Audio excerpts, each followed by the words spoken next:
दोस्तों यहाँ पर एक सवाल है, युवराज वर्मा जी ने भेजा है। देखिए युवराज वर्मा जी लिख रहे हैं, बहुत ही अच्छा सवाल है, साइकोलॉजिकल सवाल है कि हेलो सर, प्रणाम सर, आपके वीडियो से ट्रेडिंग में काफ़ी हेल्प हो रहा है। आप बोलते हैं लाइफ इक्वल टू मार्केट।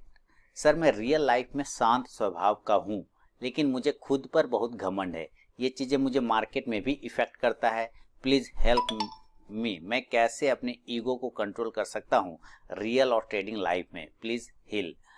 देखिए ये खुद को कबूल कर रहे हैं। सबसे पहले तो मैं युवराज वर्मा जी को धन्यवाद और बधाई दोनों ही देना चाहूँगा कि ये कम से कम कबूल तो कर रहे हैं कि ये घमंडी इंसान है ना। अपने आप पर इनको बहुत घमंड है। ये कबूल करना अपने आप में बड़ी बात है।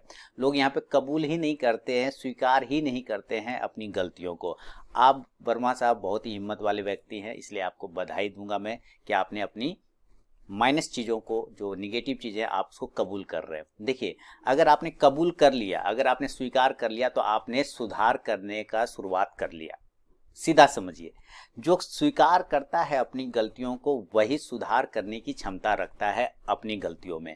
तो सबसे पहले आप स्वीकार कर रहे हैं, ये बड़ी बात है, आप सुधार भी कर लेंगे। अब जैसा कि आपने कहा कि मैं हमेशा कहता हूँ लाइफ इक्वल टू मार्केट, बिल्कुल सही, मैं हमेशा कहता हूँ। हर वर्ड मेरा ये वर्ड एकदम इसको आप एक तरह का समझिए कि मार्केट का बाइबल का एक लाइन समझ लीजिए। ये समझिए कि लाइफ इक्वल टू मार्केट, जो मार्केट में है वो आपके लाइफ में, और जो आपके लाइफ में है वो मार्केट में। आप रियल लाइफ में जैसा बिहेव करेंगे, जैसा विचार रखेंगे, वो विचार रिफ्लेक्ट होगा आपके स्टॉक मार्केट में जब आप ट्रेडिंग करने बैठेंगे। तो आपने यहाँ पे पहले ही कहा कि आपको बहुत घमंड है, लेकिन आप शांत स्वभाव के हैं। अब ये दोनों दो अलग अलग चीजें हैं, शांत स्वभाव और घमंड, है ना। शांत स्वभाव है, ठीक है, झगड़ा नहीं करते हैं, तुरंत से गुस्साते नहीं हैं, ये एक अलग मैटर है ना। दूसरा है कि घमंड है कि भाई मुझे कोई कैसे हरा सकता है, मैं ही बेस्ट हूँ, है ना, मैं हमेशा सही हूँ, ये घमंड का स्वभाव होता है। अब आप चूंकि इसके बीच में ये जो जैसे ही घमंड आया तो वो ईगो आ जाता है, ठीक है, ईगो आ जाता है। तो जब हम रियल लाइफ में क्या करते हैं, दो वर्ड को बहुत इंपॉर्टेंस देते हैं। देखिए ध्यान से सुनिएगा, दो वर्ड आपके रियल लाइफ में बहुत इंपॉर्टेंट होते हैं। एक है थैंक यू, एक है वर्ड थैंक यू, ठीक है, और एक वर्ड है सॉरी।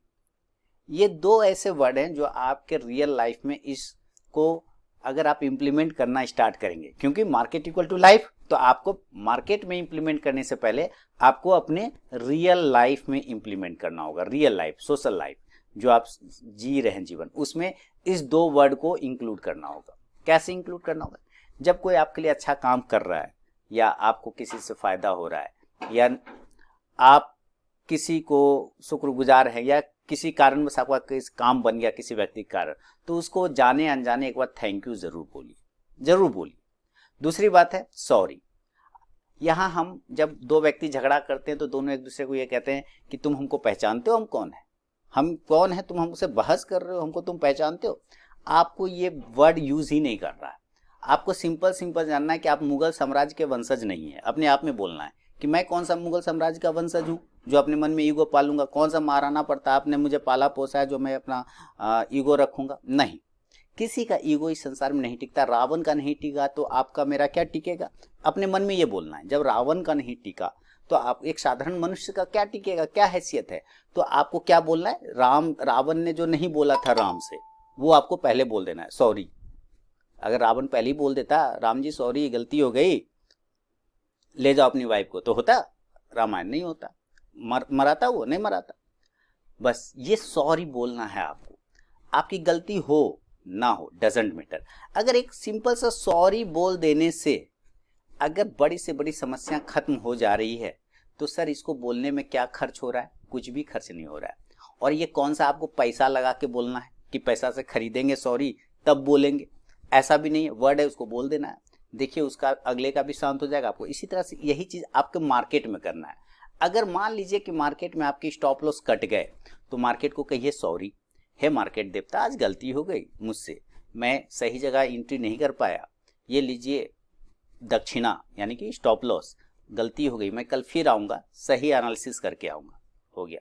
प्रॉफिट बन गया, मार्केट को कहिए थैंक यू, हे मार्केट देवता आपने जो मुझे आज प्रसाद दिया है उसके लिए बहुत बहुत थैंक यू। अब मैं चला घर, इस प्रसाद को मिल बांट के घर में खाएंगे, यानी इस प्रॉफिट का एंजॉय करेंगे, सेव करेंगे, कल फिर आऊँगा मंदिर में पूजा करने। ये 2 वर्ड, आपको ये 2 वर्ड कंटिन्यू अपनी लाइफ में यूज़ करना है, सॉरी और थैंक यू। सबसे पहले सोशल लाइफ, अपने सामाजिक लाइफ, अपने घर से स्टार्ट करिए इस बात को, ठीक है। और जब ये घमंड और ईगो की बात आए तो सीधे अपने आप को ये सोचना है कि कौन सा हम मुगल साम्राज्य का वंशज हैं, कौन सा हम महाराणा प्रताप ने गोद में खिलाया हमको, है ना, कौन सा हम रावण के ये हैं, जब रावण का ईगो नहीं टिका तो मेरा कहाँ से टिकेगा। ये वर्ड अपने आप को बोलना है, ठीक है।